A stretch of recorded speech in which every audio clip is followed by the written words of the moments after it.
Independent thoughts, independent life. This is Chad Benson. Long been a tension between President Trump, who came to power telling his voters, telling the United States that he wanted to end these long, long wars, and John Bolton, for his generation, the hero of the hawks and conservatives and neoconservatives who advocated a very aggressive projection of American military power around the world. They were at odds from the beginning. Yeah. Surprised it lasted this long, actually, because not a fan of John Bolton. I don't think just wasn't a fan of him, right? I think that, and I don't think he and Trump really got along at all. And in fact, last week they were at odds over the Taliban, which is one thing I'll give Bolton kudos for, right? But he is the president, so if that's what the president wants to do, let the president do it. I didn't think it was a good thing to do, but apparently the president did. But there was a lot of other things that there were serious issues with when it comes to John Bolton, and there was a battle, and he and Pompeo did not get along whatsoever. So, and as we've always said here with Trump, this is a world where you have a sell-by date, right? Pompeo will eventually be gone. Everybody is gone at some point in time. Even in a good administration, you're there for only so long, and eventually the travel and the amount of time you spent doing what you're doing exhaust you and you leave. Now you magnify that, right, in the world of Trump and realize that usually that's double or triple the speed. But they were not pals. They were not buddies.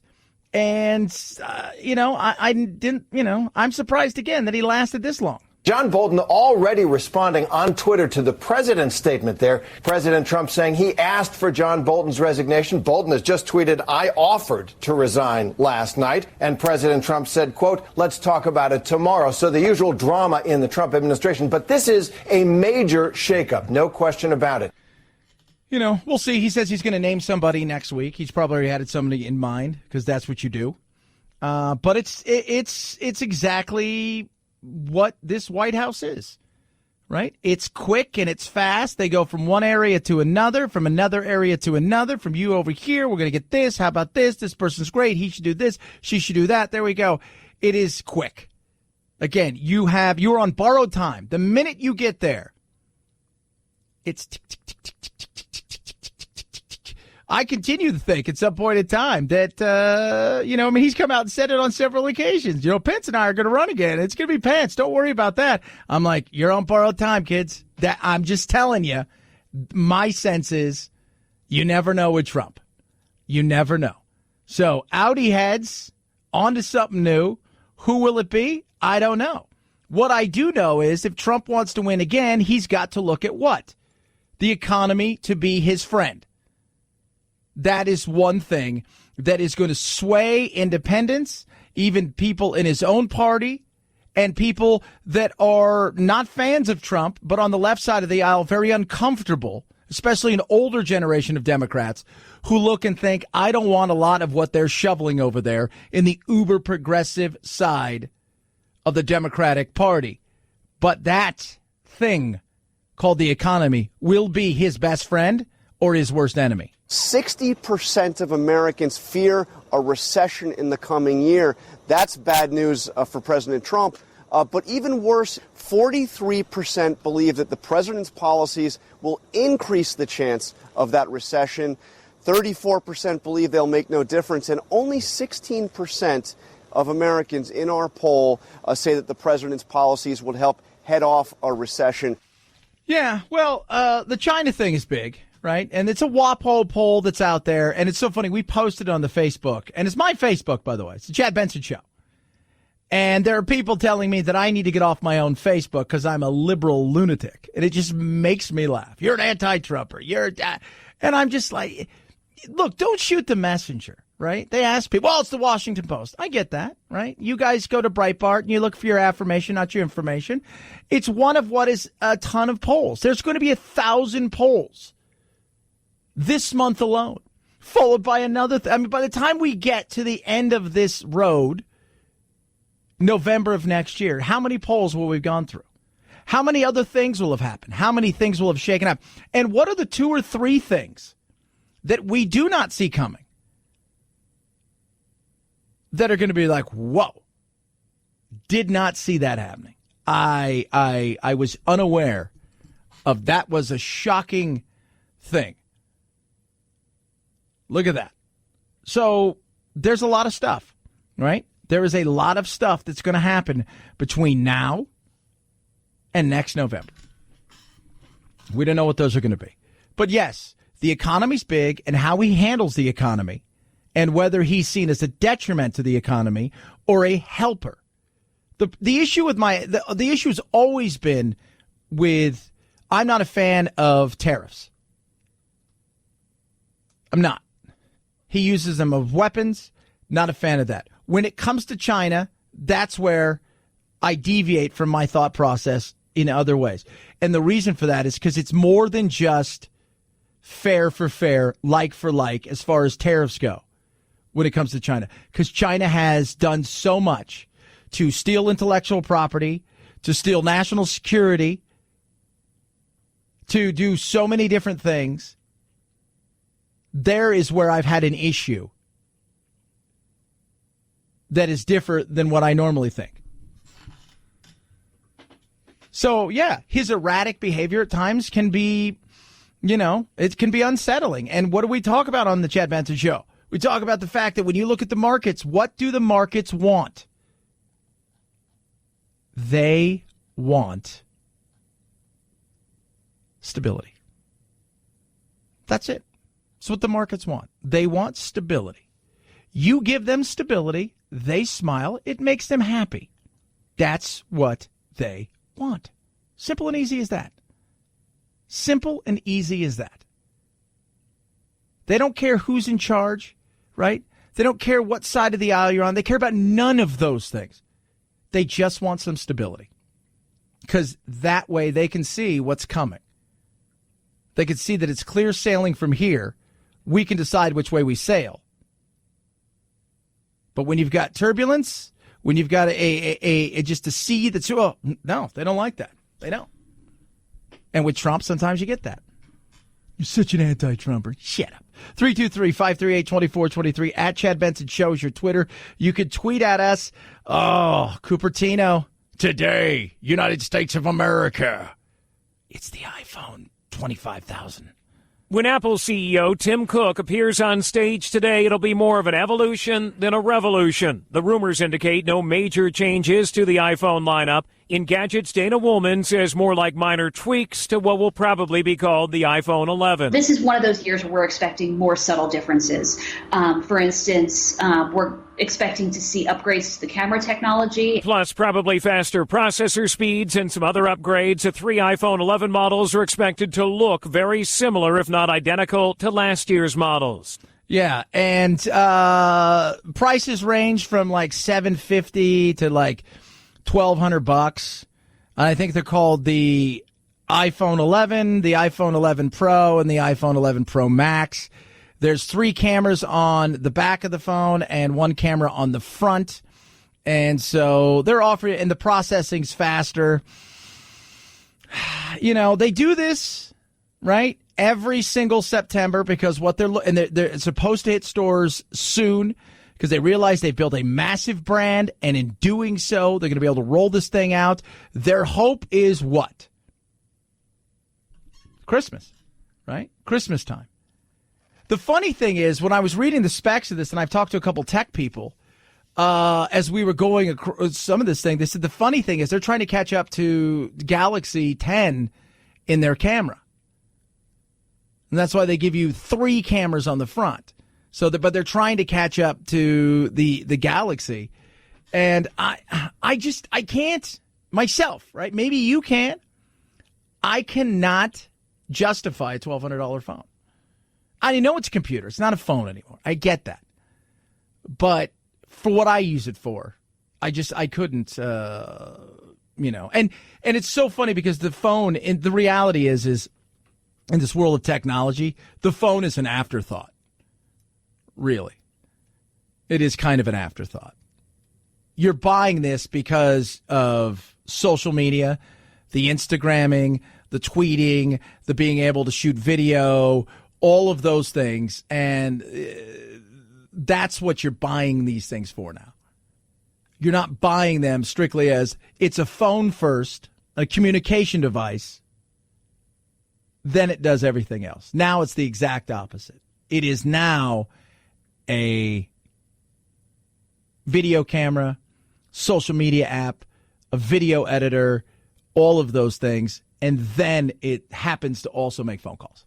323-538-2423 at Chad Benson Show is your Twitter. Tweet at us. Love and hate. Even if you, again, I just find it odd that somebody's telling me to get off my own Facebook because they don't like, there's a certain cult that's out there, right? On both sides. I was telling producer Anthony, on both sides of the aisle, there's this bizarre cult-like thing that happens where people become so just enamored and lost in a certain politician's way, and they just it's uncomfortable. It is. With Bernie's people, it's the same way, and with Trump people, it's the same way. Not so much with Biden's people and a few others, but those two seem to have certain groups that are just absolutely would do anything. 323-538-2423 at Chad Benson Show is your Twitter. I slept amazing, my pillow. Now, look, when you go to mypillow.com, make sure you go to the radio listener special, right? You click on the little icon there and you type in code Benson. Why? Because you're going to want to do this. Up to 50% off everything. My pillows, mattress toppers, bed sheets, everything they have. Plus $29.99 for their body pillow. Normally $90 USA American style. It is incredible what they have. And the mattress topper is amazing. The sheets are incredible. And the My Pillows, I love them. Everybody that's got them swears by them. And try it. You get a 6-day money-back guarantee. You get a 10-year warranty. It's awesome. And again, up to 50% off everything, including the body pillow for only $29.99. So go to mypillow.com, click on the radio listener special, type in Benson, that's me, save big, or call 800-983-4975. Make sure to use the promo code Benson or mypillow.com, promo code Benson. It is the Chad Benson Show.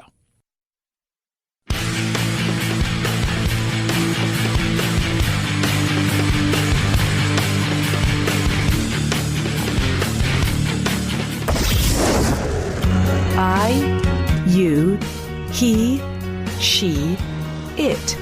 Lucy is a girl. Point of personal privilege. Please do not use gendered language to address everyone. Shut up, boo. Ain't nobody got time for this.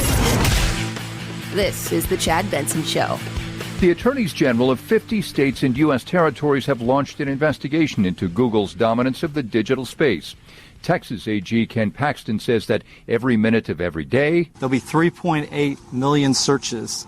Google will be in control of most of those searches. Tech analysts say one potential outcome of the probe is that regulators could force Google to spin off its search or advertising operations. Really? You think you're going to do that? I don't know how they do that. Here's the thing with Google. They're a beast, right? And it's not like there's not other search engines out there, but we are also creatures of habit. I joked yesterday, who uses Bing? Who uses Yahoo Search? Who uses any of these other things? I've never used any of them. I mean, I've tried, and I'm like, this is awful. Have you ever got on another search engine? You're like, oh, my God, how do I get off here? This is awful. It's just better. It is. But at the same time, we'd like to think that whatever's going on behind the scenes is all above board. But remember, we are not the end user. Our information, our data, potentially the influence they could have on a lot of different things, including the political world, is massive. And we also like somewhat of a fair playing field. And Google is so big, much like Facebook and everybody else that's out there that's like that. The YouTubes of the world, the whole 9 yards, the Twitters. The domination is so massive that trying to start something it's tough. It is, because they're so big. And when you think you might have found something new, you only find out later on, well, that's something new's owned by these guys.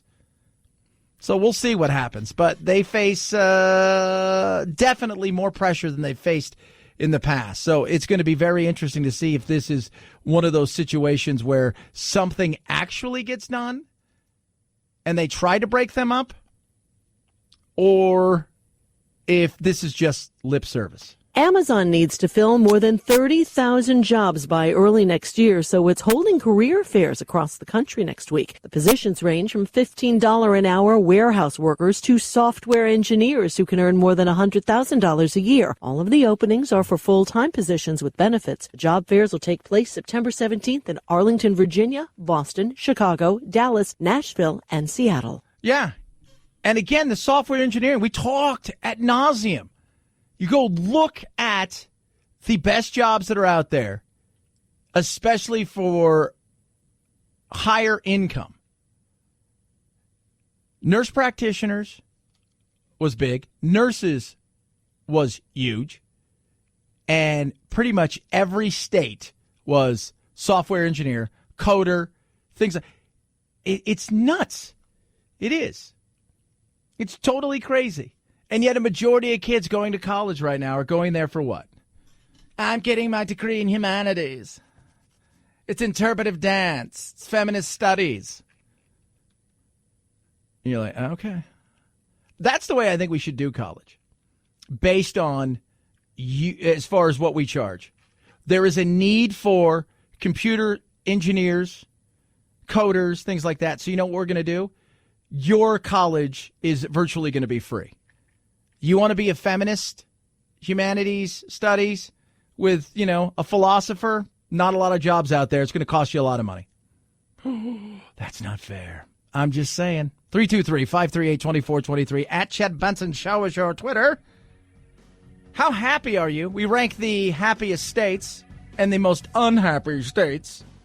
Plus more news about that John Bolton fella. Not Michael Bolton. John. Michael's kind of cool. Chad Benson Show.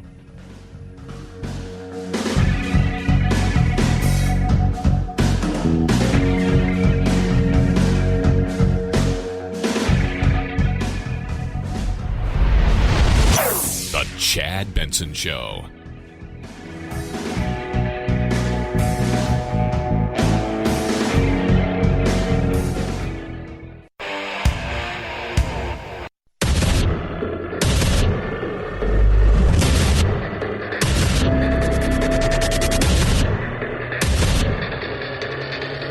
Independent thoughts, independent life.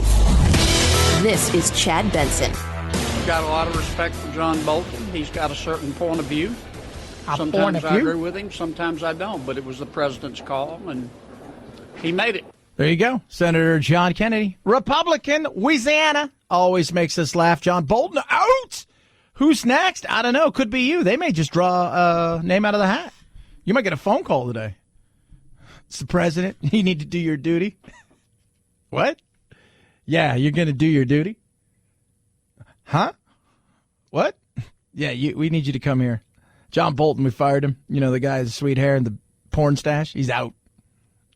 So you get to do it. Well, what I get to do? Bring a 3-ring binder of nations you may or may not like. We'll take care of it from there. Again, sell-by date is quick in the Trump administration. How about the Bernie administration? On the day after we together are inaugurated, I still ask the question of who are we? We are going to have to come together by the millions to tell the corporate elite that their greed and corruption is going to end. You know, it's funny. Again, I say this, right? With all due respect, Bernie, right? Because you've been Bernie since Bernie. At least I know who you are. There's no lip service. Trump, I know who Trump is. Don't have to agree with him. Don't always agree with his actions. Get a little frustrated with the way that he flies around at times. But I will say this. At least I know who he is. Right? You, Bernie, I know who you are. And that is why I'm going to tell you. When it comes to greed,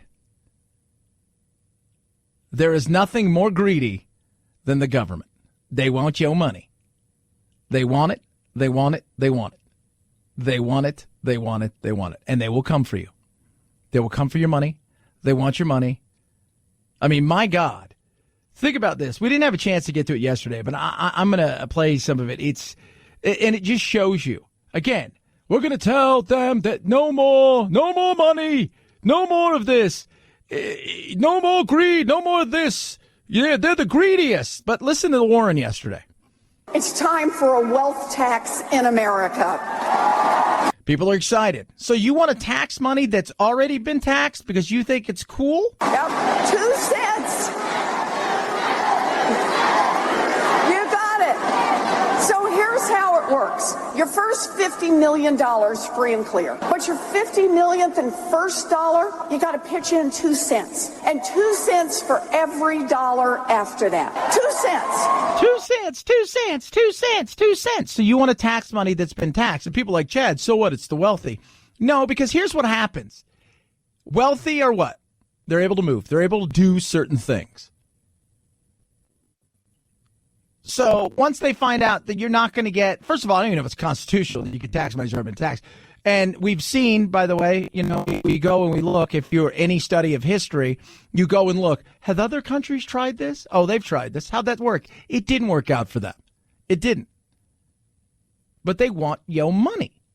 And when they run out of other people's money, or those people decide they're taking their money elsewhere, then they're looking for even other people's money. The top 0.1% of great fortunes in this country. And what can we do with 2 cents? We can do universal child care for every baby in this country, age 0 to 5, 2 cents. Universal pre-K for every 3-year-old and 4-year-old in this country, 2 cents. Raise the wages of every child care worker and preschool teacher in this country, 2 cents. 2 cents, 2 cents. We can do all of that, and we can make technical school, community college, and 4-year college free for everyone who wants an education. 2 cents. And we can be real about leveling the playing field. We can put $50 billion into our historically black colleges and universities. 2 cents. And just one more I'll mention. We can do all of that and cancel student loan debt for 95% of the folks who've got it. 2 cents. 2 cents. 2 cents, 2 cents, 2 cents. No sense, no sense. How about this? If you want more of the money, fix the tax code. There you go. Problem solved. You want more of the money, fix the tax code. I don't think it's that hard. Right? If that's what you guys really want. The problem is you get into a situation when you start fixing the tax code that it starts affecting other people that aren't in that 50 million plus. And so what? You want it, though. Just 2 cents. You can just hear him. God, I want that money so bad. I could just do anything for that money. I just need to have that money. I could get that money. 323-538-2423 at Chad Benson Show is your Twitter. How happy are you? Because I'm happy. Clap along if you feel. The personal finance company Wallet Hub looked at 31 components from depression rates to life expectancy to commute times in every state. Topping the list, a place many consider paradise. Hawaii is an expensive place to live, but it did rank number 1 for emotional and physical well-being. Again, there's a lot that goes into this, right? There's a ton that goes into the way that they look at these things, like 36 different these and this, that, and the other. Do you have a outdoor play area where people can come and frolic and, and over here, do you have a great area for working thespians? But Wallet Hub tends to do an okay job in this. Now, if there's a happy, that must mean there's an unhappy. At the other end of the happiness scale, says Wallet Hub's Jill Gonzalez, is West Virginia, where researchers found higher shares of adult depression. So that's very much linked also to the economy, to higher and underemployment rates as well. So I think fixing one problem could certainly snowball into some others. Gonzalez says community participation is an important part of happiness. Utah has the highest volunteer rate in the country. So there is that sense of gratitude making people happy. As for money buying happiness, that seems to top out at a salary of about $95,000. Be happy. Don't worry, be happy. By the way, it used to be 75 grand just a few years ago was the point where your happiness scale doesn't go. And I know that Post Malone, the rapper, something very interesting, said, yeah, you can't buy happiness. I said last week, I don't think you buy happiness, but you buy peace of mind. And when you have a clearer peace of mind, you tend to be a little bit more relaxed with a little bit of happiness. So here's how it breaks down.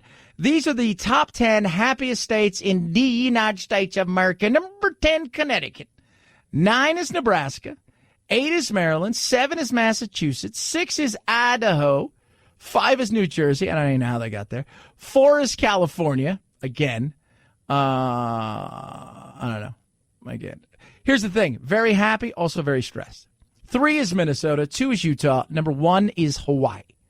10 least happiest states in the United States. And I'm going to tell you, a little bit south. Missouri, number 10. Tennessee, 9. Oklahoma, 8. Alabama, 7. Kentucky, 6. Louisiana, 5. Mississippi, 4. Alaska, very unhappy apparently, 3. Number 2, Arkansas. Number 1, West Virginia. So, don't worry, be happy. Some people can't. Happiness is a choice, people. I don't care what anybody says. It is a choice. It is a choice. Are you happy or are you not happy? That's a very fair question, I think, for a lot of people. Because a lot of people, they choose not to be happy. They choose to be miserable. And I've never understood that. And I think some people are just born that way, right? Some people are born super bouncy, right? Like Tigger, right? I tend to be happy 95% of the time, goofy at times. And I've got friends in my life that I've grown up with that I love them dearly, but they are just, they're poopy. They're poopy pirates. They're never happy. The sky is falling all the time. They're not even the glass is half full. The glass is broken. It's not even half full. It's just broke. No, it's just broke. You guys don't understand. It's just broke. 323-538-2423. At Chad Benson Show is your Twitter. Remember immigration? You guys remember that? How we doing numbers-wise? That's 18,000 fewer apprehensions month to month. Acting Customs and Border Protection Commissioner Mark Morgan gives credit to policy changes, including requiring asylum applicants to remain in Mexico to await their hearings. He says physical impediments also are driving down the numbers. There's a false narrative out there that goes, no new wall has been built. I'm here to tell you, as a commissioner of CBP, that's just a lie. That's just a lie. Mexico's helped out a bit on this. Plus, here's the other reality of it. The weather's helped out. It's been nasty. It's been hot, in particular the areas where the people would be traveling through. And again, Mexico has played a bit of a role. Mexico is now patrolling with 27,000 troops. They've never had 2 troops do it. Yeah, so there's a lot to it. And the information that's flying back and forth, that's, people not quite sure what's going on. They don't know how to deal with it. And then you've got, again, the wall. Don't know what's going to happen with the wall. I know there's a battle now that you've got Congress back. They're going to be battling about what's going to happen to the wall because Trump is pulling money from other places. And in doing so, some people, even Democrats, even Republicans I've talked to, are not happy about some of the programs that are losing their funding for said wall. The Trump administration has proposed pilfering funds from projects in 23 states, 3 U.S. territories, and military installations in 20 countries, including $80 million from projects in North Carolina, $30 million in Arizona, even a middle school in Kentucky. Yeah, so, and he points those out because those are pretty red states, although I think we can argue Arizona is definitely turning purple. But, yeah, some people are upset. Very much so. And we're going to see what happens with this as we move forward. But it isn't over. And again, they're just back in the strides. They're really hitting the ground today, running, and they're looking around. Talk of impeachment is ramping up again. You've got the battle with the border and immigration that is going to heat up again. And then you've got the Democratic debate Thursday night. So it's just, it's back to business as usual. So Apple has just announced they got the iPhone 11, the iPhone Pro, and the iPhone Pro Max that are coming out. But their Apple TV is going to start streaming November 1st, $4.99 a month. And I don't even know what you're going to get on there, right? Everything's so fractured nowadays. I don't know what Apple owns, what it doesn't own, what's it going to be like, what's it going to look like in this day and age. I have so many streaming services. You're like, I should have just kept cable. I have so many services now. Yeah, that's how crazy it is. You know what's not crazy? Feeling good. That's what Super Beats does. It's incredible. You listen to my show, I take Super Beats every day, right? But here's the thing that I forget to do a lot of times. So, you've got the powder. I don't always take the powder. I like convenience, and now they've got soft chews, and that's amazing. Right? It gives me all the potent heart health benefits of Super Beats, but it's so simple, right? 2 itty-bitty soft chews, boom, away I go, right? It is incredible. And it comes with a breakthrough. It's grapeseed extract that is amazing. It supports a normal blood pressure, circulation, and natural energy. So I'm going to go play soccer. I got a ton of stuff to do. So I'll go play ball, and I'll run around for anywhere between 3 to 5 miles, doing sprints, working out, doing all the things I do at 40. I feel good. I'll tell you what, got a ton of energy. Come back to all of my shows. Thank you, Super Beats. It's amazing. Now's your chance. Grab them. Boost your heart health easily on the go with Super Beats. Get your soft chews now. Go to superbeatsradio.com/Chad or call 800-875-9341. When you buy not 1, but 2 bags, right? Because when you buy 2, they're going to throw a third one in for free. That's right. Buy 2, third one free. That's superbeatsradio.com/Chad, 800-875-9341 or superbeatsradio.com/Chad. It's the Chad Benson Show.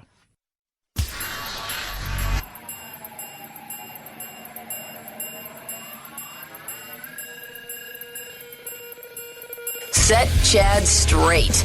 Text the show, 323-538-2423. That's 323-538-CHAD. Someone has to do it. Might as well be you. The Chad Benson Show. This is Jeopardy!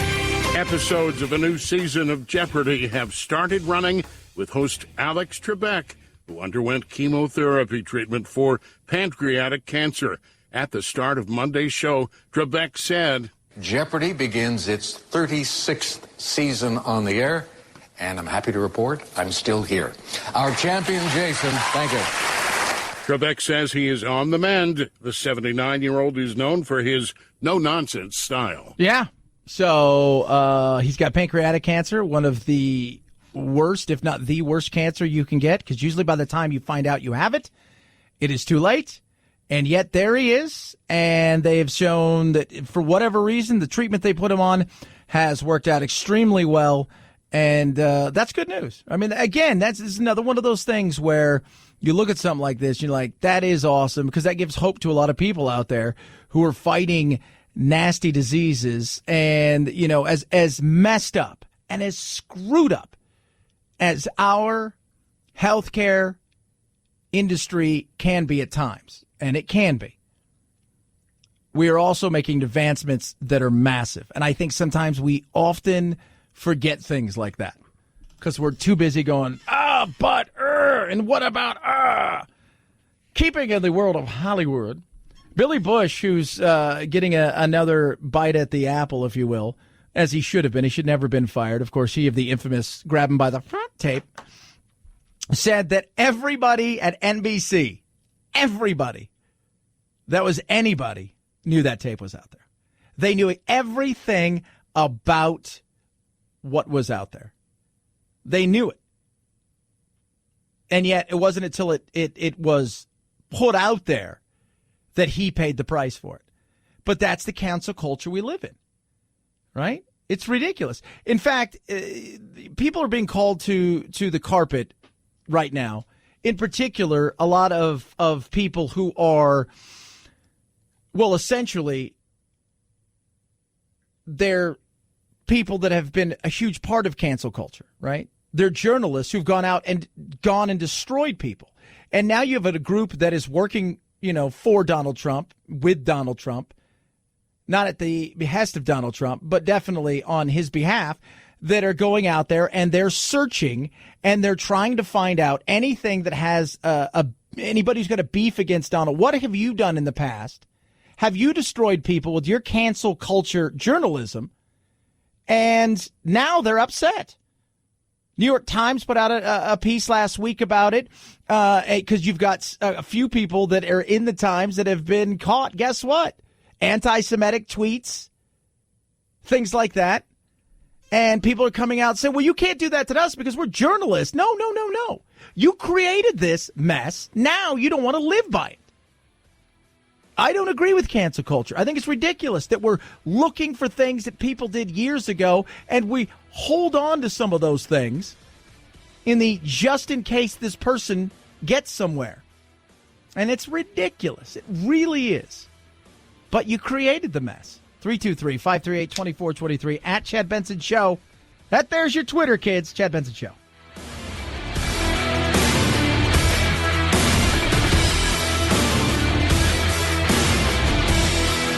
This is the Chad Benson Show.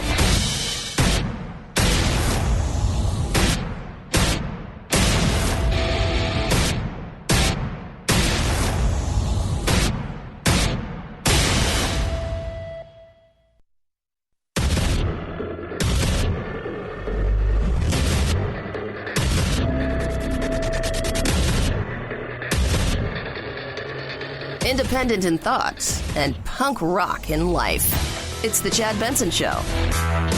The corruption of this president knows no bounds. In order to protect our democracy, we have to impeach him. We, as an independent body in the House of Representatives, we have to do our job. And I think that once the House impeaches, the House has impeached the president. And then that hearing goes to the Senate. If they want to fail it, then I want to see every Republican go on the record and knowingly vote against impeachment of this president, knowing his corruption, having it on the record so that they can have that stain on their careers for the rest of their lives. There's not going to be any stains on their careers, for God's sakes. AOC, you know what's great? So we've got a decent amount of people that follow us on Facebook, and we were just talking earlier.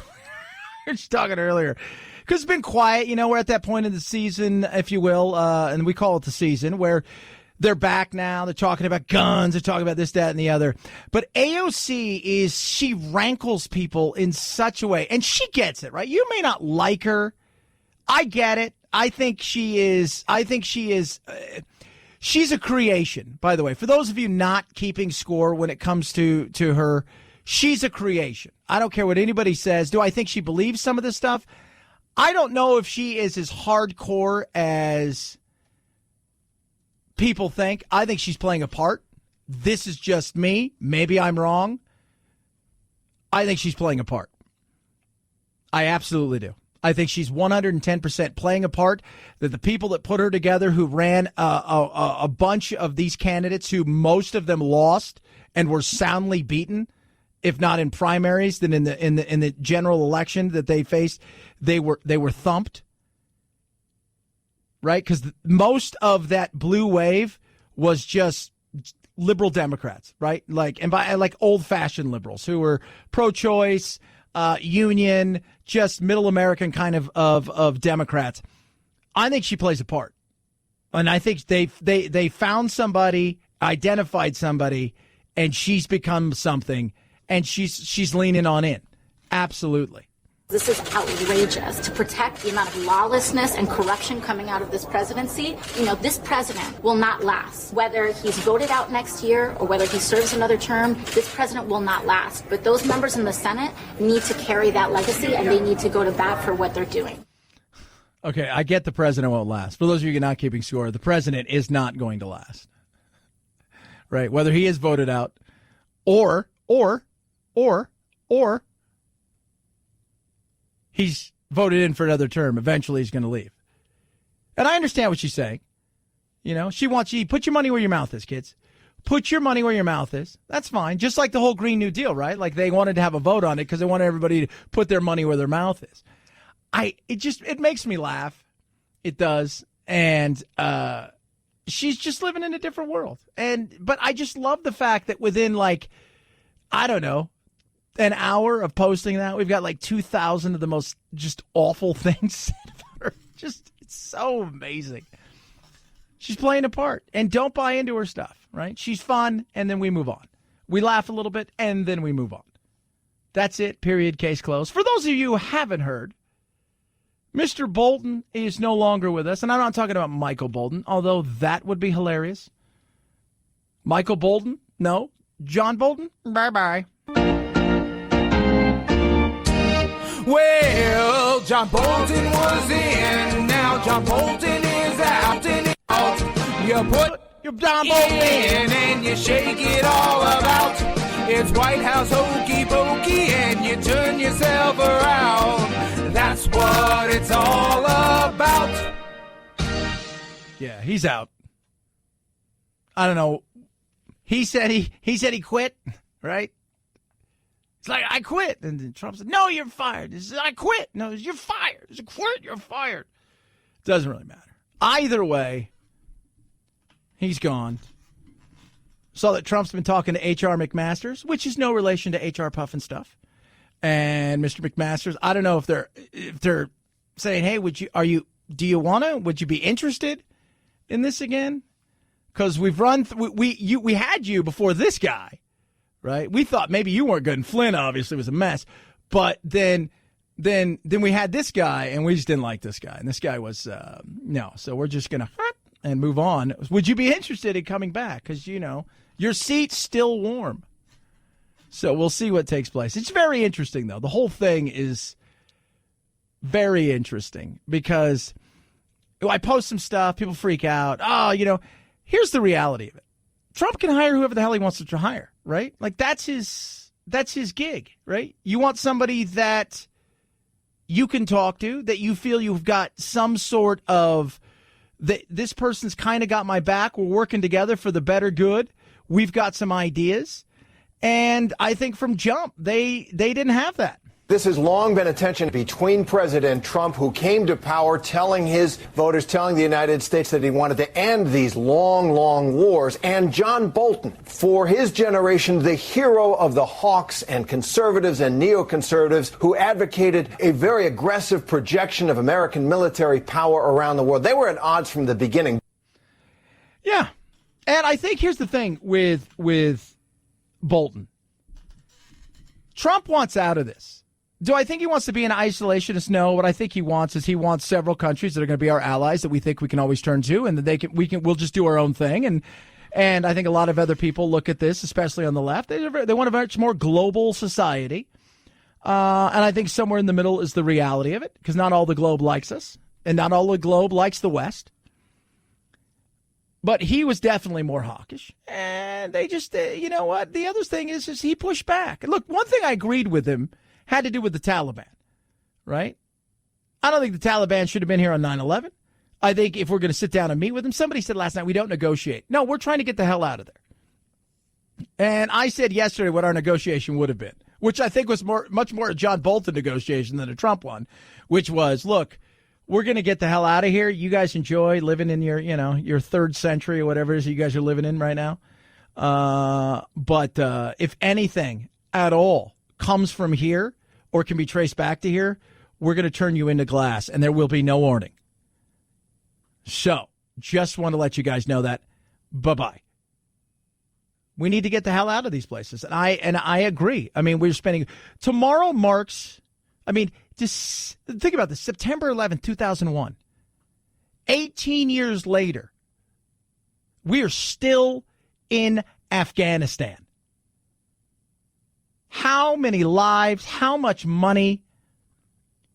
We are really good at going in, really bad at getting out.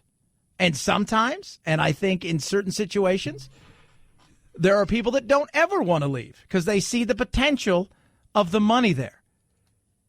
But if I'm Trump, I understand you want somebody that you can work with. I think President Trump is clearly looking for someone who thinks in the same way he does. John Bolton was very much hard line, don't just trust, verify, was constantly pushing the president on these issues and butting heads. So my prediction is it will be someone a little more in line with the president's thinking. And I'm okay with that, right? You want people around you that you feel like, hey, you know what? We're all on the same page here. And I think at times John Bolton had things that he wanted to do. I saw somebody tweeted out today. He's going to have to take his 3-ring binder of people he wants to bomb out. There you go. You move on, and we all move on. The big story of the day is Apple rolled out its iPhone. By the way, not a lot different in this one. It really, really wasn't a ton different in it. You've got the iPhone 11, 11 Pro, and 11 Pro Max. Here's the thing. Not a lot different. Camera. Processors faster. They're playing catch-up, right? They're playing catch-up because Android, in particular Galaxy and a few other ones, have really move the ball forward, and they're playing catch-up. And you got to think about this. That's why the processor's faster, which is what you're going to be paying for. And if we're heading to 5G, and we could talk about that all day. But the interesting thing about this is I try to remind people, remember, you're not buying a phone, right? They call it what they want to call it. You're buying a computer. You're buying a camera. Everything is being done there. They're filming shows now for smaller screens because that is where so many people are going. So you're buying a mini computer and a camera and a social media device that happens to make phone calls. And speaking of, phone calls and stuff, they're also rolled out their TV launch. It'll be November 1st. It's $4.99. I don't know what they're going to have on Apple streaming, Apple TV. They've got some big names already lined up. I could not tell you what's going to be in there as far as, there's a reason it's like you pay $15 or whatever for Netflix. And you're going to pay a little bit more for, I think it's $7.99 for Disney and a few other things. But they've got so much content. How much content will Apple have? Couldn't tell you. But I'm not going to spend $1,200 on the phone when I know I can go somewhere else and get a phone for half the price and do a lot of things. And yeah, even the new Galaxy is about $1,000. It's insane. It's insane. Steve, you're a young guy. We got Steve filling in for producer Phil today. What kind of phone do you have? I have an iPhone 7. So you haven't got a 10 yet? I haven't even got an 8 yet. One step at a time. You haven't got an 8. Okay. Is that the? See, I never know. Like, do they jump up, go from like 7 to 10 to 11? So now? Are you a diehard Apple person? I had a Droid for a while, switched to Apple, then back to Droid, then back to Apple. So not really. It's just whatever works better. Whatever works better, right? Well, again, it's crazy. It's so crazy. But we pick phones nowadays based on all of the other things that have nothing to do with the phone. 323-538-2423 at Chad Benson Show is your Twitter. Feel free to tweet at us. As we talk about tomorrow being 9/11, 18 years on,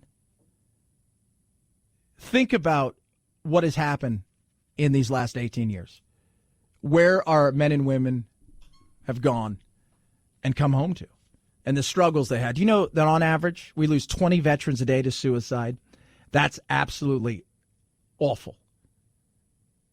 On top of that, we live in a world where we've got tons of dogs who are being euthanized a day, thousands upon thousands. I work with a great organization called Wounded Paw Project, and what they do is just so amazing. Somebody wrote me earlier and said, I went on there and it brought a tear to my eye. Yeah. What they do is they rescue dogs that would essentially be euthanized, and they take them from shelter dog to service dogs, and they get them to the men and women who need it, our veterans, our first responders, and their family.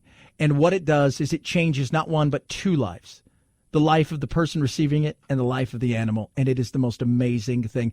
Their motto is save a paw to save a life, and they do that. They need your help. Unwanted vehicles. If it floats, if it flies, they don't care. They'll take it. If it drives, they don't care. They'll take it. On top of that, they take cash. But doing this and seeing what it does changes so much. Donate today. Check it out for yourself. Call 844-678-4PAW or visit woundedpawproject.org. That's woundedpawproject.org. Again, any extra vehicle, car, truck, RV, they don't care. It is a vehicle for changing, an amazing tax-deductible gift. They also take cash. You'll be saving a paw to save a life. Check it out, woundedpawproject.org, woundedpawproject.org. It's the Chad Benson Show.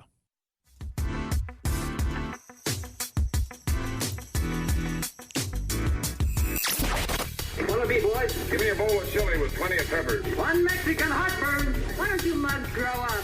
The Chad Benson Show, where independent, a la carte thinkers have a seat at the table and a voice in the dialogue. I'll have what she's having. This is Chad Benson. The search and rescue. Target is hiring more than 130,000 people heading into the holiday shopping season. That's up 8% from last year. 8 of those positions will handle online orders. That's twice the number it hired last year. All seasonal workers receive a starting salary of $13 per hour. And Target says nearly half of last year's seasonal hires became permanent employees. $13 an hour is not enough. I read a great article today. This was awesome. And it was an op-ed about tipped employees saying, keep your BS of fair wages or whatever that you're spewing out of here. And I was laughing my ass off because, you know, they claim they care about us. But most tipped employees, and in particular, waitresses, waiters, service staff, whatever you call people that makes everybody feel better, bartenders, right? They don't want you coming in and saying, give us a fair wage. And several of them in this article, it was an op-ed piece in Forbes talking about the fact that, hey, look, I make $30 an hour. You want to do what? I make $30 an hour. I have flexible schedule. I don't need you coming in and telling me because you want to use us for political gain. And I was like, yeah, I could get that. I mean, all of my friends who've worked in the wait industry, if you will, or the service industry or whatever it is, they all say the same thing. That would have just killed it. Wouldn't have been worth it. Would not have been worth it. You'd have had to work a full-time job when many people don't have to because of the tips and depending how good you are, but because it's political, and that's what they want it to be. And California's going to deal with this. I want to see what happens to the gig economy, in particular Lyft and Uber, now that California has essentially said, nope, you got to basically make them employees. What happens? Do they leave? Or how would you feel now that you've essentially got to pay the same thing for an Uber or Lyft when it comes to a taxi, right? It could be the same thing. If it drives up prices and it hurts them. I mean, which is, and think about it. Who's behind all of these pushes? Well, it's unions, and you got the taxi unions, which are big, because they want more unionization, more unionization, more unionization. And if you're also a driver and you've got people that have infiltrated and they're pushing for these things, and we want fairness, this, that, and the other, and now you're told, okay, you're an employee, but here's the deal. If you want to work, you got to come here, here, and here at this time. You have to be here. Well, I wanted my flexible schedule. You don't have it anymore because you're now an employee. So, yeah, that's going to be interesting. Man, Uber and Lyft are just, Uber is just hemorrhaging money. Hemorrhaging money. And the things that you don't see with Uber and Lyft, the fights and the battles that are going on right now are massive because so many cities want zero part of them being in there, especially if they're run by, the cities may want them there, but the politicians, especially the taxi cab lobby, has big money, wants them nowhere near.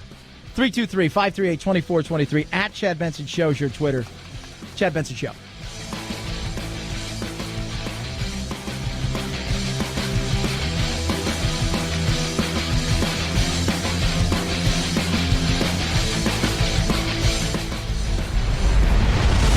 The Chad Benson Show.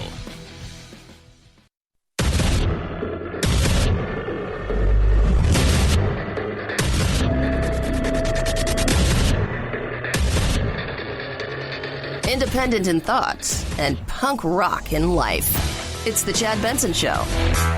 Despite the president's repeated pronouncements that somehow this is the Democrats' fault, which is not true, or that he doesn't support or like the policy of separating families, it is a policy choice by the Attorney General, by the Secretary of Homeland Security, and by President Trump. Immigration. Why fix it when you can continue to push it and continue to make money off of it, continue to make yourself relevant, and then blame the other side, demonize the other side for not fixing a problem that both sides created, but don't want to take any responsibility for? The left is coming out saying how horrible this is, how we're destroying kids' lives, how it is child abuse, and it is tough. It is tough to watch. I have empathy. I'm not a huge fan of what's going on right now. But you care about the family now? Do these people really care about family separation? If they did, they'd be worried about the collapse of the American family, which is measurable and real, but they're not worried about that. In fact, they welcome that collapse because strong families are an impediment to their political power. And that's why they're always lecturing you about the patriarchy and the evil of the nuclear family. Millions and millions of American kids are growing up with one parent at home, families separated, thanks to their policies, and that's fine with them. Yeah. They don't care because it's not, again, politically, it doesn't help them. It doesn't help them. And that's what this is about, both for the right and left. How does this help us? Even if there's a problem, we can make hay with it. And that doesn't fix anything at all. But I do love, yesterday, I love them. I was flipping around after the World Cup games, and on came somebody on MSNBC. I watched the Weather Channel for a while, and that was entertaining. So I watched the Weather Channel for a while, and I flipped over, and I was like, okay, I'm going to listen to what they have to say, because I hate watching any of those talking head shows. I don't watch any of these talking head shows because it drives me crazy. I'd rather watch the Cartoon Network than, And so, because in many ways, that's kind of what we're dealing with is the Cartoon Network. So I'm watching it, and they're like, where are all these pro-life people? Where are all these pro-life people? Where are these pro-life people? Shouldn't they be out here fighting this? It's about families, it's about this, that, and the other. And I was laughing, and I'm thinking to myself, couldn't you then make an argument? This was a choice that people made? And you guys are about choice. Well, it's not. Everybody's trying to win an argument when the argument shouldn't be. It should be a discussion, a conversation, and then a solution. Right? We're discussing the fact that this is a nightmare. It needs to be fixed. Conversation is how do we fix it? The solution is we implement the solution. It's just that simple. It is. But why? Because I want to push it out there. It's what it is. And I love how the American left is out there pushing this ridiculousness about the fact that they give a crap about a lot of stuff, which they don't. The right doesn't care about it either. It's how does it help me? How does it help me politically? And Tucker's right. He's right. Yeah, I read a great article yesterday about people who are suing Child Protective Services because they've been overzealous in taking children from people that were fine, but who, for whatever reason, do-gooders thought maybe they weren't doing a good job, so they got called on. Next thing you know, they're having their kids taken away from them, and they're upset, and they're fighting it. And nobody's crying about that. There isn't. It's not just illegal immigrants who are separated from their children. The majority of American citizens in prison have minor kids they've left behind.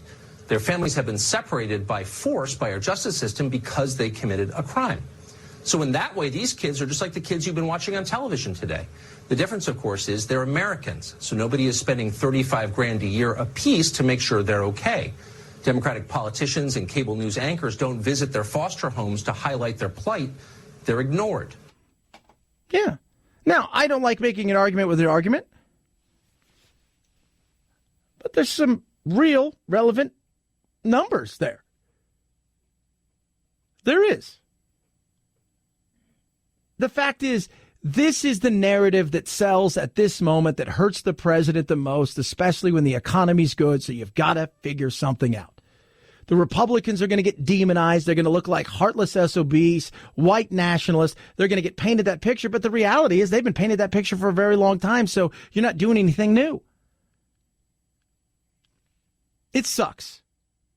As human beings, we can look at this situation and say, this is awful. There's got to be a better way. But the better way should have come decades ago. How does this affect me politically is the question they ask themselves. Whether it's racism, whether it's immigration, no matter what it is, gun control, choice, if we can raise money on it, if we can continue to be relevant in the battle, and we have a demon to fight on the other side, a monster, a bad guy or bad gal, and vice versa, then let's keep it going. Because to fix that problem once and for all would take away opportunities for us to do things like raise money. And we can't do that. That's the sad truth in this. 323-538-2423 at Chad Benson Show is your Twitter. We're going to take a quick break here, and I'm telling you why right now. Because this is a lot of talk. I want to get less serious. I want to enjoy the beautiful day we have. And we're going to have Carlos Boozer join us, basketball player. We're going to talk about a lot of things, the big three that's happening. We're also going to touch on politics in the athletic world, how he views it, being a former. I don't know about what went on in the past, but we live here.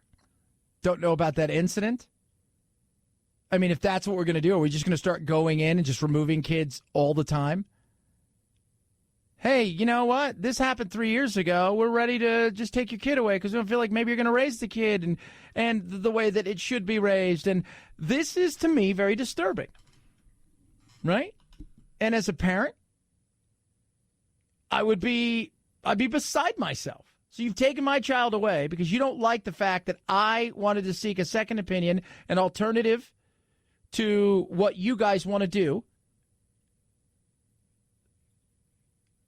Well, the police were looking and you knew. Yeah, because you guys want to take my kid and force my child to go through something that we don't want to do. Ms. Blandball testified that she had no training on how to remove a PICC line, had not researched the ramifications of removing it, but was aware that the line could break off in Noah McAdams' body. She explained during the trial that she was still comfortable removing it because she had watched a YouTube video on how to do it. She also explained she had inserted IVs into adults, and she knew that there were 2 hospitals located approximately 10 miles away from the cabin if there were any complications. And with that, and with Mr. McAdams' consent, she simply pulled the PICC line out of her son's body. Yeah. It just feels very overreachy to me. It does. It does. Now, the disease that he has, the form of cancer, 95% is the survival rate when you follow the chemotherapy. Mom and dad didn't like the way the child was going, already losing their hair. I feel they're a little bit hippie, but it is what it is. This stuff really disturbs me. And as a father who would do everything to keep the kids alive, I have to be honest with you, at the same time, they are my kids, right? Like, that's your kid. That's your kid. Those are your kids. And if you don't like what one doctor says and you want to try an alternative to that, you should have the right to do that. I may not agree with you, but I just feel like this is a bit oversteppy. 323-538-2423 at Chad Benson Show is your Twitter. Damn Skippy. Man, I'd hide the hell out of it too. Right? Now, he's with his grandma and grandpa on her side, and he's still continuing to go through. The parents said, look, we'll take him to this, but we want to look for alternatives as well. Grandma and grandpa are, I guess, as part of this, they are administering CBD and stuff like that they were looking for, that is, you know, some of the alternative stuff. But this is just, it feels like the hell are you doing, Florida? Get your head out your butt. But Chad, what? No, it's not what if. Think about if you had a kid, right? And they decided that they know what's best for your child more than you do. That, to me, is the frustrating thing. Like, I feel like you get to jump out here and tell everybody, hey, guess what? I know what's best. And I feel like it opens up more opportunities for other states to do this. And what if they had and followed a religion, right? It was a Christian science that they don't take any medical. What then? What do you do then? Curious.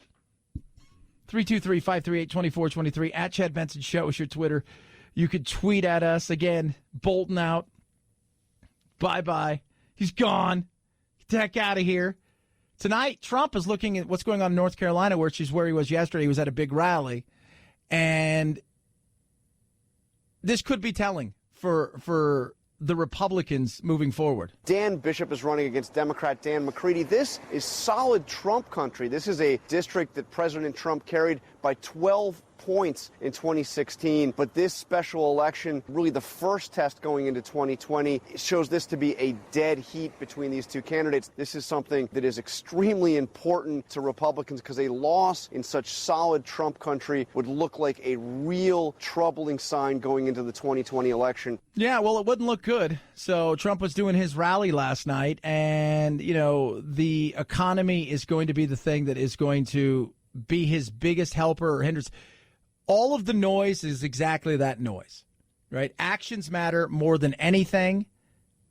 Words mean very little, although we've gotten to the point now where we make words everything, but actions matter the most. And if the economy's strong, if the economy's hot, if things are continuing to go well, then Trump's chance of winning re-election is huge. But if it falters, if it stagnates, he will pay the price at the ballot. That's just the reality of the world we live in. And I know people, no, it is, right? You may be despised as a human being, but if things are going great for me, things are going great for you, I don't got to hang out with you or talk to you. So I can ignore the noise. You could be the best person in the world. That guy's just swell. She's awesome. Everything's going to hell in a handbasket. We got to make a change. 323-538-2423 at Chad Benson Show is your Twitter. Let me tell you something. Right now, you guys, that's out there. What are you doing? Your credit card, through the roof. What are you paying, like 19%, 20%, 25%? Fat Tony down the street, give you a better interest rate, right? Give it to you in a briefcase? At a payphone? Then what credit cards are giving you? Right now, you can get a credit card consolidation loan from my friends at Lightstream with the rate as low as 5.95% APR with auto pay. How awesome is that? Save thousands of dollars in interest, up to $100,000. And here's what I love. No fees. Well, what do you mean? No application fees, no origination fees, no transaction fees, no prepayment penalties. Do you understand the words coming out of my mouth? I know you do. Easy online application. Do it right from your phone. And my listeners, guess what? Extra little discount. Oh, yeah. Yeah, you can. Extra little discount. Now, the only way to get this is to go to lightstream.com/Benson, lightstream.com/Benson. Subject to credit approval, rate includes 0.50% auto pay discount. Terms and conditions apply and offers subject to change without notice. Visit lightstream.com/Benson for more information. Chad Benson Show.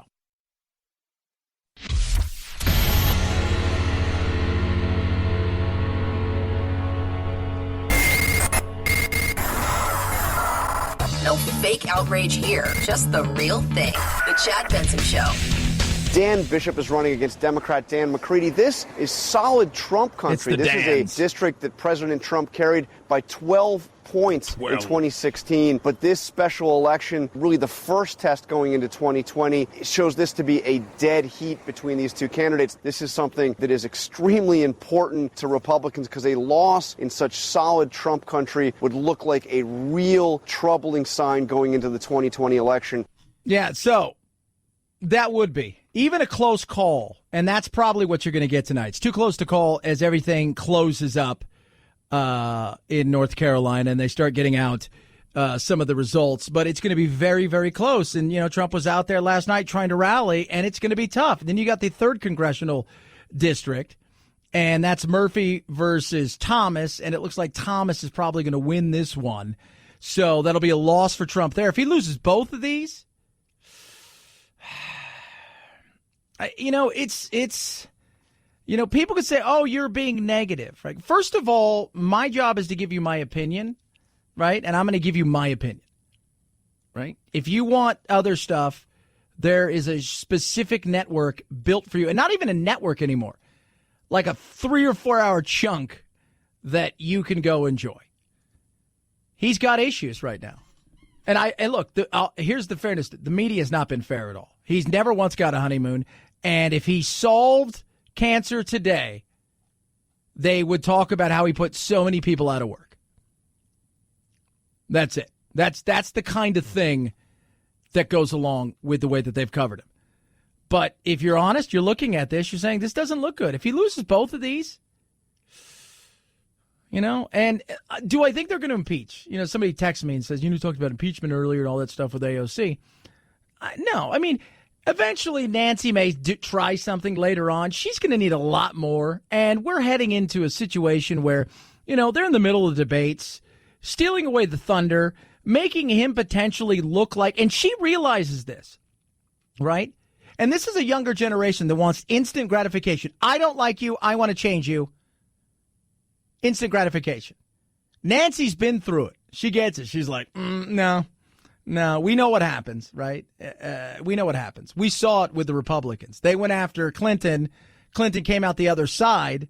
And at the end of the day, not only did he not get impeached, I mean, they started the process, they went through the whole thing. But the reality is he came out the other side and he was stronger for it. If we do the same thing, we may turn him into a sympathetic figure. And that's the last thing. So let's just do investigation after investigation after investigation after investigation and see where we go. And I think that is what's going to happen. They're going to do it. They're going to do it over and over again. They're already talking about, okay, let's take a look at the Air Force. Why are they staying at your hotels and your resorts? What was Mike Pence doing over there? Right? Why was he there? Now, Mike Pence said, look, my great-grandmother's from here. My family's from here. I've never been here. You can make an argument for that. But they're going to look into every single thing they can, and they're going to continue to push and to make it uncomfortable. We want every single article of any financial dealings you've ever had, Trump. We're going to tear it apart till we find something. And the reality is they don't want that. They want to make it uncomfortable. They want to try to weaken him. They want to try to embarrass him. And then they go from there, hoping that when he limps into 2020, there's a recession and that they're, going to walk to the election. Now, you and I both know, solid economy, going to change a bit of that. We all get that. But they're going to do a lot of that. 323-538-2423 at Chad Benson Show. Your Twitter. Feel free to tweet at me. You text the program. And yes, kid, check out the Facebook and the chadshow.com. Grab your podcast there. It is the Chad Benson Show.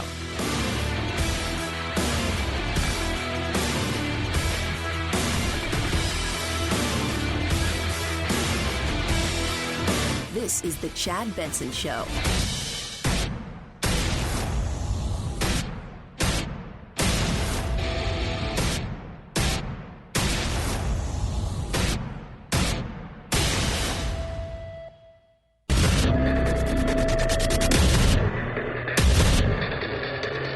Independent in thoughts and punk rock in life. It's the Chad Benson Show.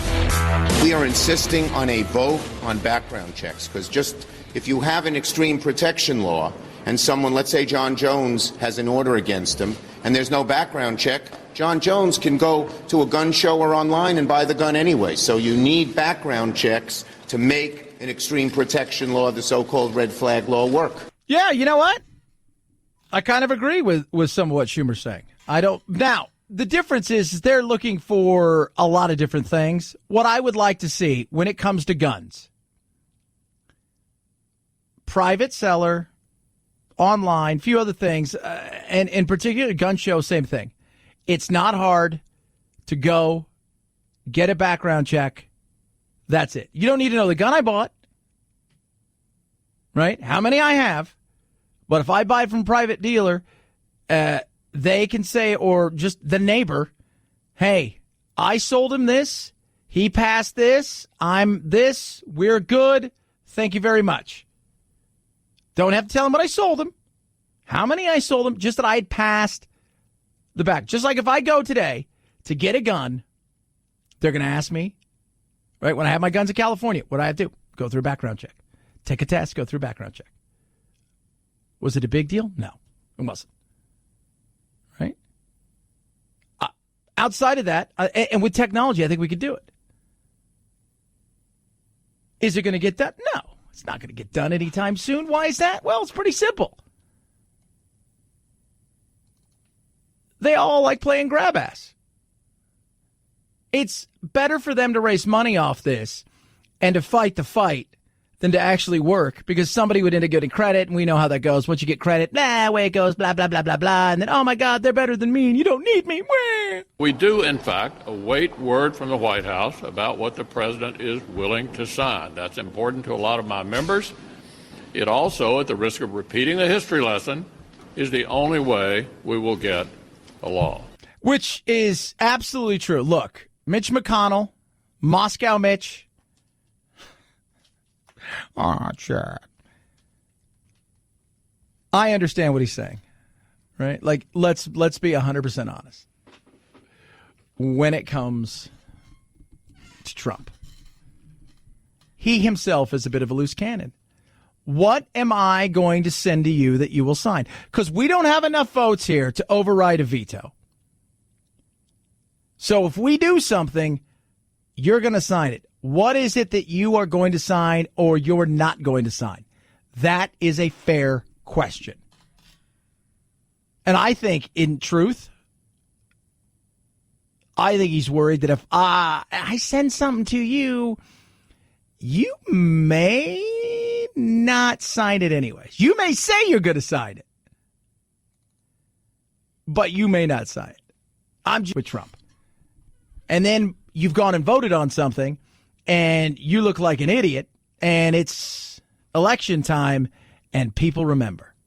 People remember. These two men have disagreed on a host of foreign policy issues, everything from North Korea to Iran. And the most recent event we had, obviously, were these peace talks with the Taliban and that potential meeting at Camp David that the president announced and then abruptly called off. So Bolton's gone, and now word is that, first of all, they didn't like each other. They fought a lot. They weren't pals with each other. They fought from the onset, and but people are saying that Bolton didn't like the fact that he caved to dictators. Didn't like the fact that he saw it as a negotiation, and we don't negotiate with terrorists. We don't negotiate with dictators. He's taken a different tact. Like it, not like it. You know what? I'm a result. If you get some results that look better for the world, that's a good thing. I do agree with Bolton. I didn't like the fact that they were supposed to be here on 9/11, having peace talks. I'm sorry, but that's a no, Ghost Rider. But they just did not get along, period. The president in the past has always made light of the fact that he and Bolton didn't see eye to eye. He's made light of the fact that Bolton is a hawk, he's called him, and said that he is the one who tempers Bolton. But ultimately, the president likes to be seen as the ultimate decision maker, doesn't want to be seen as anyone else controlling him. Yeah. Well, look, you're going to get called for it anyways, right? So in the end, you should be the decision maker. Doesn't mean you always make the right decision, but that's what leaders do. It all rolls downhill, and I have news for you. While you're at top of the mountain, if it really picks up steam, you will be at the bottom, and it will roll downhill, and it will get it all over your shoes. You know what we're talking about? We're talking about it. Right? We all get that, what that it I talk about. They just didn't, and to be honest, I think Trump wants to get out a lot of this crap. I mean, tomorrow's 9/11, 18 years since that awful day. We're still in Afghanistan. And because we're still in Afghanistan, because we're still fighting de facto wars and in situations, and that's one of Trump's things, is he wants to pull people out of stuff, which I am totally fine. We have wasted enough good lives. There's been enough loss of innocent lives, and the amount of money we have sunk into some of these places is ridiculous. It is time to get the hell out of there. But I think Bolton is a little bit more hawkish, right? I mean, he's a hawk. He is. Let's not pretend that he's not a hawk, because you and I both know he is. Saw somebody joke around today. He's got a 3-ring binder of places he wants to bomb. Not visit, but bomb. So we're looking at the North Carolina's 2 special elections tonight, the 3rd and the 9th district. Right now, it's dead heat with Dan Bishop against Dan McCready. Last night, that's where Trump was trying to. This is very close. He won this by 12 points, and it's going to be a dead heat. They may actually. There's going to be a recount on this one, I think. Murphy, the Republican, is now pulling away from Thomas, 60% almost to Thomas's 40%. So he's starting to run away with that. But that whole thing with Bishop could be a telling tale. You won by 12 points 2 years ago. And now it's a dead heat. Ugh. Telling tale. We'll see. I don't think we'll have any news tonight about it. And I have a feeling there'll be a recount. If you're getting that close, they'll probably be within the margin of, hey, we're going to have to recount this thing again. 323-538-2423 at Chad Benson Show is your Twitter. I say it. I continue to say it. And damn it, I'm going to say it again. Don't vape. They're saying that e-cigarettes are not safe and can cause irreversible lung damage. They're saying young people are particularly at risk because their lungs are still developing. The Surgeon General is calling this a youth e-cigarette epidemic. Yes, it is. And guess what? We talked about it earlier. Producer Anthony and I were talking about it. Cigarettes are awful and bad. We know that now. For years, everybody was told a porcupine. You would think people would go, these probably aren't really good for me. But, hey. But now everybody knows, right? So you're at your own risk. Not a fan. You know better. This whole thing with vape and these e-cigarettes and all this stuff, this was spun like, hey, we're just trying to get people off cigarettes and onto something else, a little bit less addictive, da-da-da-da-da. And I'm like, this is going to end up poorly. And it is just absolutely awful. And the difference is, you know, you're not smoking for 30 years and dying of lung cancer. You're smoking and just dying. Doctors are reporting serious lung illnesses, more than 450 patients and counting, and a 6th death linked to vaping. That person in Kansas, over 50 years old with underlying health problems, whose symptoms worsened rapidly. Yeah. And it's ugly. So, you know, we could talk about it ad nauseum, but it's a simple thing. Don't do it, right? There you go. Just don't do it. There you go. What? But what? Figure something else out, right? And I continue to say this over and over. I have a feeling that we're going to find out this is so much worse. So much worse than people realize. So much worse than people realize. This vaping and how addictive it's become. And Anthony and I were talking about it earlier. He's like, well, why would they do that? I'm like, well, because tobacco companies are saying, all right, you know, for years, they've had to put out their warnings and fund the don't smoke, you know. So you're essentially telling people, don't buy my product.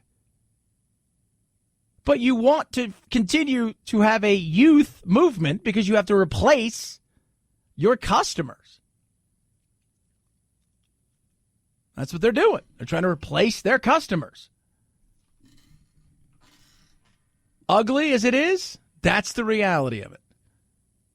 Did they think it was going to lead to this? I don't know.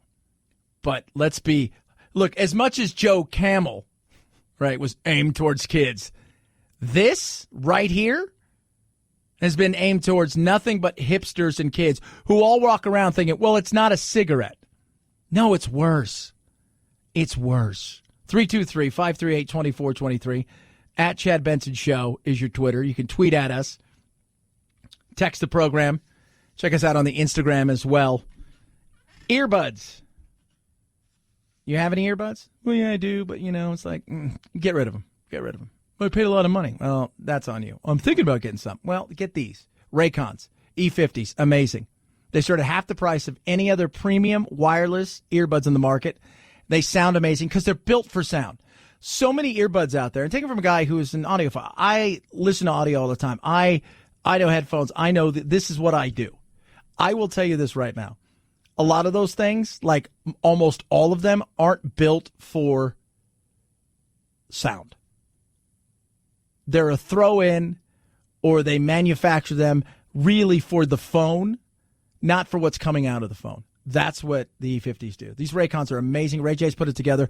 Cardi B, Melissa Etheridge, J.R. Smith, Snoop Dogg, swear by him, love him. You will. And again, half the price of premiums earbuds that are out there. They look amazing. Go right in your ear. There's no wires or dangling stems, any of that stuff. It's just awesome. And you can run around. And when you do make a phone call, right, all you hear is the person on the other end of the line. There's no, it's incredible.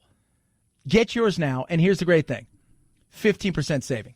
Go to buyraycon.com/Chad. That's buyraycon.com/Chad. Buyraycon.com/Chad. You will not be disappointed. What's next? Chad Benson Show.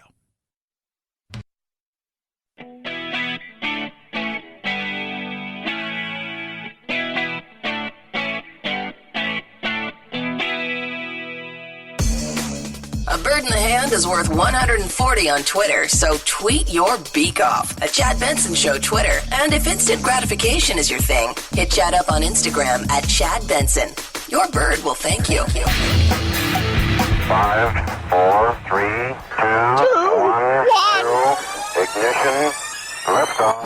Now it's time to find out what's trending. What's trending? Yeah, what does that mean? I mean something, right? Like it's trending on the old internet. What's trending? A lot of stuff trending. Let's first start in the world of Twitter, where nothing is real, but everybody thinks it is, and we all like to overreact. Yang beats Trump as trending. Diamond and Silk. Colonel Sanders. I love that. Colonel Sanders is trending because they got an anime Colonel Sanders that is like a dating. It's just, I don't even know how to explain. Diamond and Silk. What the hell do they do? What have they done now? I couldn't even tell you what they've done. It's interesting. Oh, they were on with Mark Levin. But that was an angry show. Chad, you're not very nice. Probably not. And, of course, the Apple event is trending because they got the new iPhone that's going to cost you $80 gazillion and do the same thing as the last iPhone, but a little bit different. But mostly the same. Over on the Google, kids, which is where the kids don't live at. Billy Bush still trending. Ariel Winter. She's been praised. I never got this. You know, they praised her for posting a racy corset picture. I'm like, oh, okay. Who's praising her? I'm just curious. And as a male, what are we called? We're not straight anymore. What are we? I want to say GIF, but I don't think that's it, right? I don't even cis. As a cisgendered male, am I supposed to think that's good looking or am I not? Does that get me in trouble? I mean, if you're in, I've always wondered that. Like, so you pose in some scantily clad thing. Who are you doing that for? And are we supposed to say, ooh, that's good, or you're hot, or what, or is that bad? I never got that. Bill Burr's got a new stand-up special. Good for them. Dennis Rodman has got a documentary out. The Hella Mega Tour is also trending, which is going to be awesome. Green Day, Fall Out Boy, Weezer next year. And, of course, number one, John Bolton. Not Michael Bolton. He is not trending at all. So we're getting our first results back in from the wonderful world of North Carolina. It's going to be a dead heat with the two Dans, Bishop and McCready, which is the one that everybody's looking at. That's where Trump won by, I think it was 12 points. But the other one looks to be solid. So that's District 9, District 3, the big one. The other one looks like it's going to be solid Republican. So it'll either be a split or Trump may get two. So it's going to be very interesting. So we shall see what happens. It's going to be interesting. People always ask me, why are you so mean to Trump? I'm like, why? Why can nobody take a joke? Get off your tribal high horse. Just laugh a little bit. Stop taking yourself so serious. This is life or death. I'm like, actually, it's not. It's not life or death. It's none of those things. Right? If Trump loses in 2020, or dare I say it, decides not to run, you will still, barring anything disastrous, you will still be alive. And you will get on with your life. And if he wins, all you people on the left, guess what? Barring anything insane or tragic, you too will still survive. You too will still live. Do you guys understand? Are you guys picking up what I'm putting down? Just throwing it out there. Always amazed at people. Freak out. 323-538-2423. At Chad Benson Show is your Twitter. You can tweet at us. You're so anti-Trump. You're so pro-Trump. I'm something. Chad Benson Show.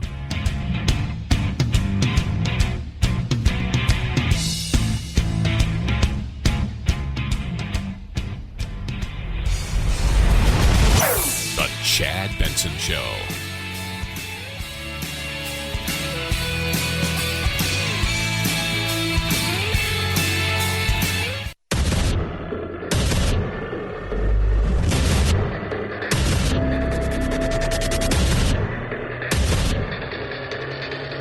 Independent thoughts, independent life. This is Chad Benson. Why did that fall? We know mental health is a big concern inside our country today, dealing with this and dealing with homelessness. We know substance abuse, others. How can we solve these problems? That's what we should be focused on. Kim McCartney right there talking about guns and, because that's a big thing. Now that they're kind of getting back to work, is where do we go? Because there's been a big push for some sort of gun legislation. Will it be virtue signaling? Will it be something real? When you look at polls and data, I have 3 friends who are really big Second Amendment NRA members. In fact, one of them who is said, I forgot to renew my NRA membership. Thank God San Francisco reminded me about that after San Francisco declared them a terrorist organization, the NRA, and of course they're suing them for doing that, which makes me laugh. You've got bigger things, San Francisco, you need to worry about, and your virtue signaling is just a waste of time. How about clean out the poop and the feces and deal with the other stuff later? But they would like to see something done. But it's the fear factor, right? It's the fear factor of what exactly would you guys do? Democrats, I'm looking at you, right? Take away the NRA. I had a very long talk today with one of my buddies, and he's like, well, they're the staunchest supporter of the Second Amendment. I said, no, you are. You are. You are the staunchest supporter of the Second Amendment. I am. They're a group. They're a lobbying political organization. That's what they are. The strongest supporter of the Second Amendment is the individual who has the right to bear arms. That's the reality. In saying that, I had people yesterday, we talked a bit about guns, and they were coming at me. Well, what about this? And I'm like, look, here's the thing. This is the Constitution. This is what it says. And then people say, well, what about the Federalist Papers? And what about that? I said, those were essays, right? You go back and look. In some of those essays that say, well, we shouldn't have a military bigger than 30,000. Should we do that? Well, no, it's different. I said, you can't pick and choose. I have the right to protect my home.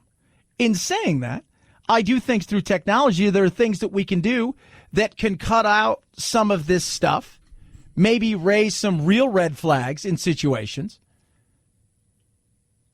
I do have questions when it comes to things like private gun sales and gun shows. People getting around the loopholes. Well, there's no loophole to get around. There's nothing there. But we can ask the question, with technology being as easy as it is today, with apps being easy, there's ways of going about doing things that would not be as intrusive as one side would make you think, but probably for the other side wouldn't go far enough. But I'd rather have a little something than nothing, being responsible. You go to a gun store today, you want to buy a gun, you're going to have to pass a background check. I go to my neighbor and I want to buy a gun, I don't have to. Seems a little weird. Not hard to do. Well, that might cost an extra $4.95. Can we get over that? First of all, if $4.95 is a big deal to you, or $5, maybe purchasing a firearm isn't the thing for you at this point in time. I'm just saying. But the question is, what's the White House going to do? You hear slightly different things from the White House in Capitol Hill. The president says he's waiting to hear from both Democrats and Republicans on Capitol Hill. He wants them to come up with a plan and bring it to him. But as Mitch McConnell in the Senate has said, he's waiting on a plan from the White House on how to move forward from here. So it's he said, you said, I thought you were. No, you were. I thought I'm supposed to do something, but I thought you were. I don't know if anything will get done. They'll drag it out. I don't think Mitch McConnell trusts that the president will sign anything. And I think that's going to be their cover for one another is, well, he needs to say what he will or won't do. And he'll say, no, Mitch needs to bring me something. And if I'm Mitch, I'm not bringing him something he's not going to sign. And I don't even know if he says he'll sign something. If I bring it to him, he'll actually sign it. So that's where this is going to go. So be prepared for a lot of nothing. Now, college. The debate is on what should happen to all of these people that paid big dollars to get their kids into school. And I found this to be interesting. This was on The View. And I don't think, this is just me, I think putting people in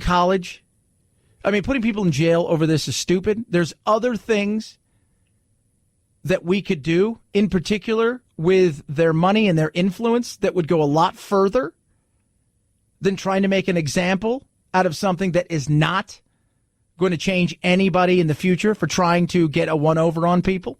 The case that you were referring to, Whoopi, was a black woman in Bridgeport, Connecticut, who was actually homeless and living in her van. And she put down an address in Norwalk, Connecticut, for her 5-year-old son to attend kindergarten. She was in prison for 5 years for doing that. For 5 years. Yeah.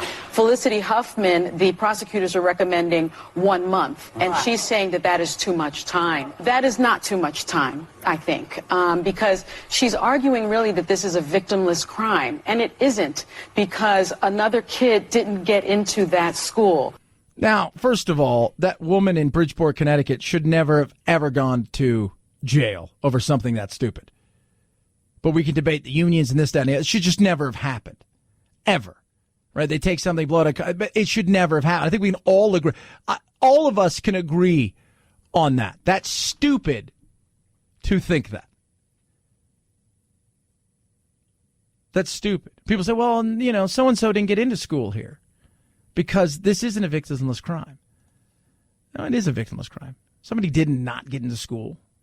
They probably still went to college. Well, I didn't get into USC, so I can't go to college. I didn't get into, it's take their money, put it towards something better, get them into the inner city, help them start charities and do some stuff that can help kids along the way.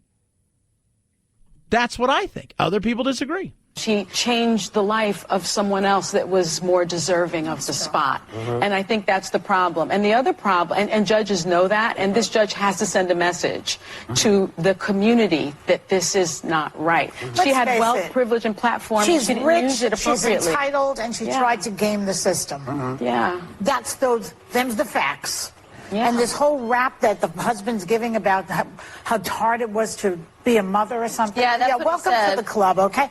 Ooh, wow. I just think use your wealth and privilege for something better. Right? Use the wealth and privilege for something better. Well, Chad, they bought their way in.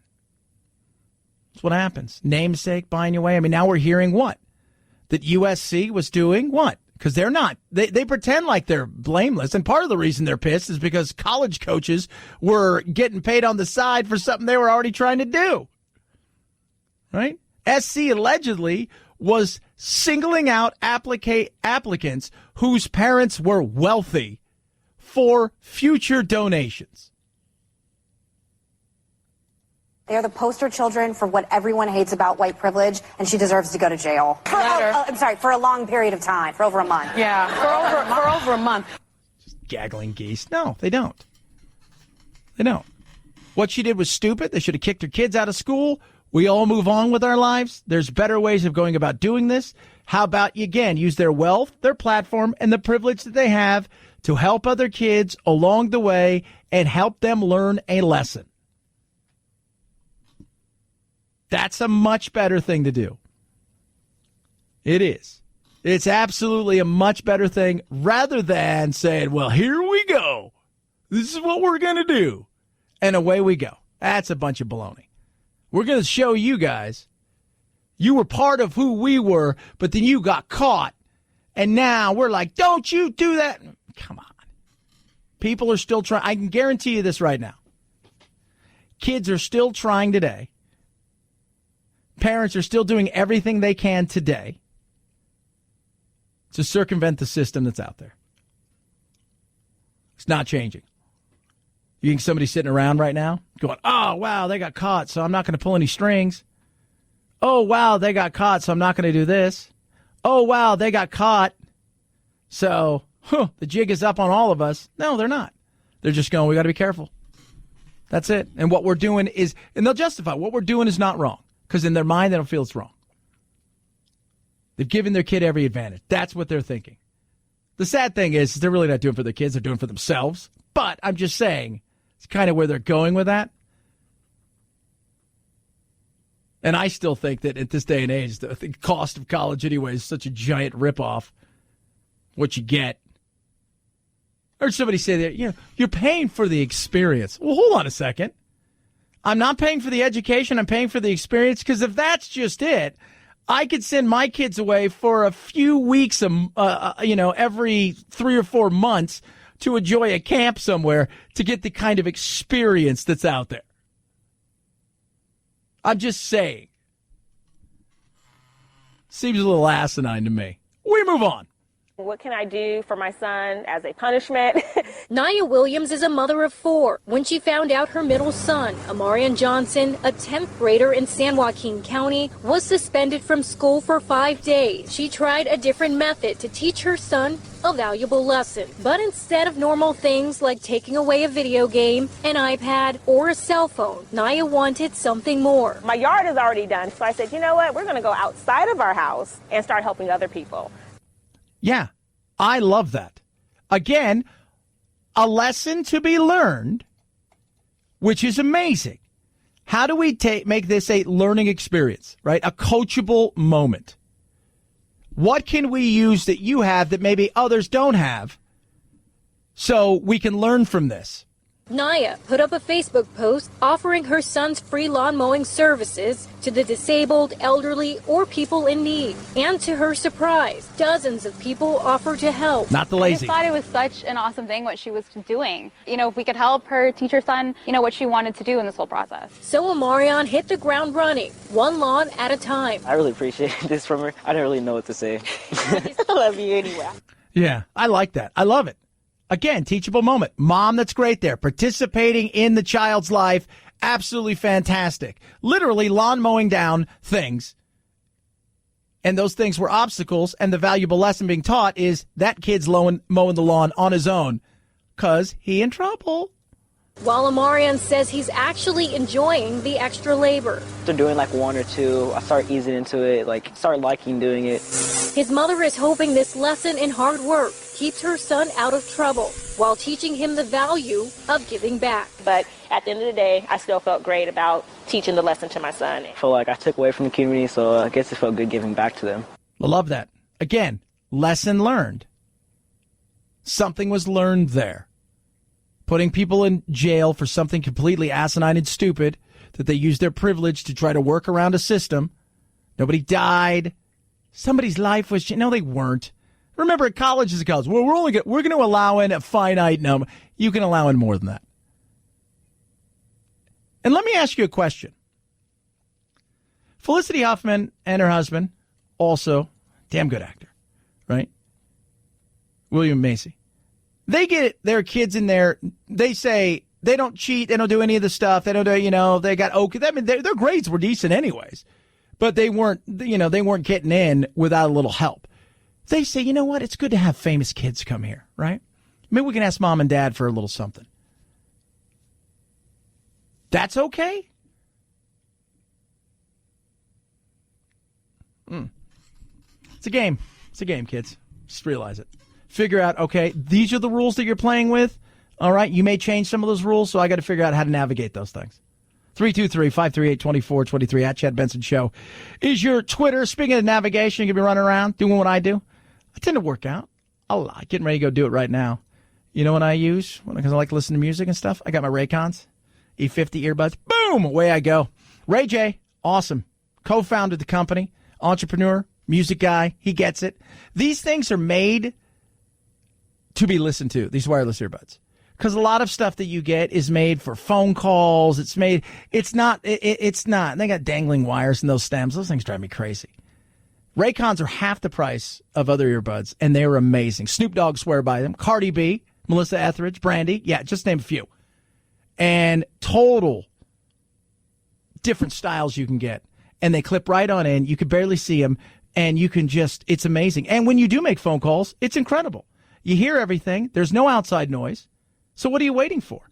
Half the price of other premium wireless earbuds that are out there? Now get ready for this. On top of all of that, when you go to buyraycon.com/Chad, you're going to save yourself 15% off that order. Buyraycon.com/Chad to save you 15%. Buyraycon.com/Chad. It's the Chad Benson Show.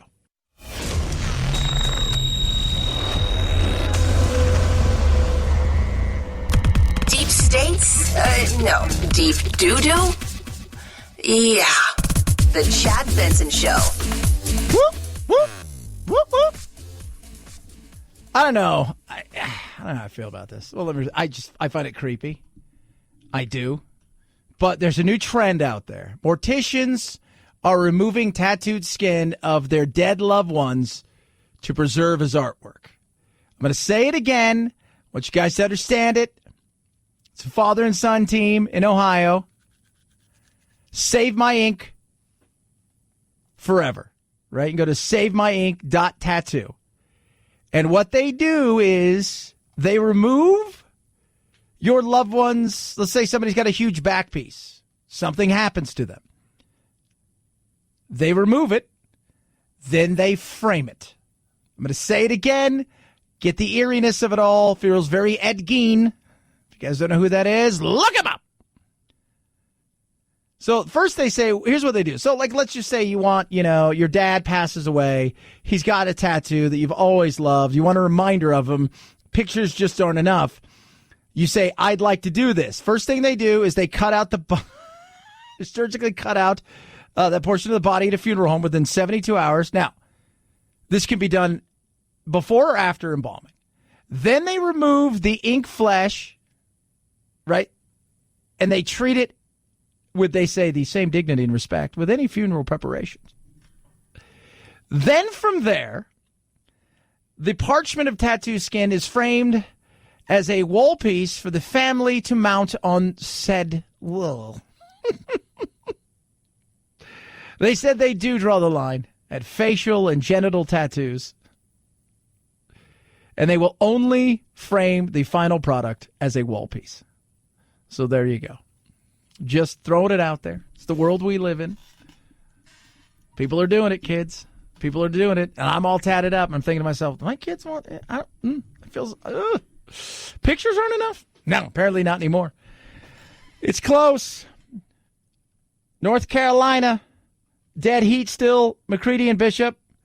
The Republicans won the 3rd district, but this one here between the two Dans is the big one. Bishop, the Republican. This is an area that Trump won by 12 points over Hillary, and a lot of people are looking at this as a potential bellwether come 2020. 323-538-2423 at Chad Benson Show is your Twitter. Last night, Trump posted an amazing picture of a lightning strike right behind the plane as he landed in North Carolina and got off of it. It was pretty awesome. Here's something you don't know in your useless fact of the day. Do you realize that lightning is 5 times hotter than the surface of the sun? 54,000 degrees Fahrenheit. What? Put that in your egg. Have a great night. Go have some tacos. Night, night, Jack.